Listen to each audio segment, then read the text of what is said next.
कि पूरे देश से जिस तरह से खबरें आ रही हैं, 2 चरण का मतदान हुआ है, तो पूरे देश में एक ही बात चल रही है कि तानाशाही को आज खत्म करना जरूरी है। संविधान को अगर बचाना है, तो देश को अगर बचाना है, तो पूरे देश में जनता के बीच में एक ही लहर है कि इस तानाशाही सरकार को अगर आज नहीं हटाया गया तो कल इस देश में कोई भी बोल नहीं पाएगा, चाहे वो छात्र हो, नौजवान हो, किसान हो, मजदूर हो, कोई भी तबका हो। अगर उसको दुख दर्द होगा, वो बोल नहीं पाएगा। इसलिए संविधान को बचाने के लिए, लोकतंत्र को बचाने के लिए पूरे देश में लोग इस तानाशाही को हटाने के लिए वोट कर रहे हैं। गुजरात में भी हमें भरोसा है कि इस बार बड़ा परिवर्तन होगा और इंडिया गठबंधन इस बार जो है यहाँ पर अपनी मजबूत उपस्थिति और जीत दर्ज करेगा। प्रधानमंत्री मोदी लगातार अपने मन से अब ये कहने लगे हैं कि मेरे को लेकर, अमित भाई को लेकर जो है फेक वीडियोस तैयार की जा रही हैं, एक गलत नैरेटिव हमारे लिए बनाया जा रहा है। उस पर आपकी क्या प्रतिक्रिया? देखिए, पूरे देश में जिस तरह की निगेटिव राजनीति, नकारात्मक राजनीति भारतीय जनता पार्टी और माननीय प्रधानमंत्री जी के नेतृत्व में भारतीय जनता पार्टी ने किया है, मेरे ख्याल से उन्होंने सारी हदें पार कर दी हैं।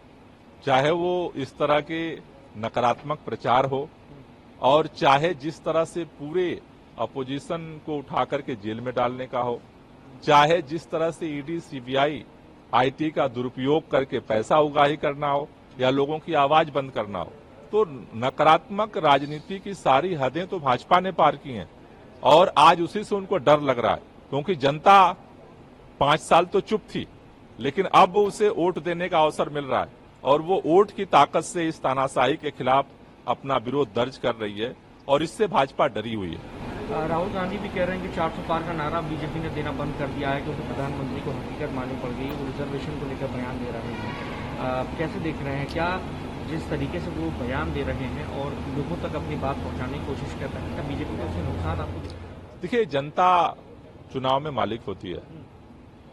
2 चरण के मतदान ने ये पूरे देश को संकेत दे दिया है कि तानाशाही हारने जा रही है इस चुनाव में और संविधान, लोकतंत्र और देश से जो लोग प्यार करते हैं, अपने हक के लिए जो लोग लड़ाई लड़ रहे हैं, वो उनकी जीत होने जा रही है। एक नई कॉन्ट्रोवर्सी सामने आई है सर, प्रिंसिपल रेवन्ना को लेकर। हाल में एक वीडियो भी आया जिसमें प्रधानमंत्री उनके लिए वोट मांगते हुए नजर आ रहे हैं। पूरा विपक्ष अब एक तरफ हो गया उस मामले पर, आप उसको कैसे? नहीं, बात ये पक्ष विपक्ष की नहीं है, ये तो हमारी सामाजिक मर्यादा का प्रश्न है। भारतीय जनता पार्टी के ऊपर एक ही आरोप है कि भारतीय जनता पार्टी में जितना भी देश का बड़ा भ्रष्टाचारी हो वो शामिल हो जाता है, वो जो है ईमानदार हो जाता है। महिलाओं के साथ जिस तरह की ये घटना सामने आई है, क्योंकि वो एनडीए में शामिल है, इसलिए मोदी जी प्रचार उसका करते हैं और वो सही हो जाता है। चीजें बाहर आए उससे पहले उससे देश से बाहर भगा दिया जाता है। तो भारतीय जनता पार्टी की जो कथनी है और जो करनी है, उसका अंतर पूरा देश देख रहा है और धीरे धीरे जितने तरह के इन्होंने गलत काम किए हैं, उस सारों का चिट्ठा खुल रहा है। और जैसा मैंने पहले भी कहा कि देश इस तानाशाही का जवाब अपने वोट से देने की तरफ बढ़ रहा है। इस बार तानाशाही हारेगी और संविधान और लोकतंत्र जीतेगा।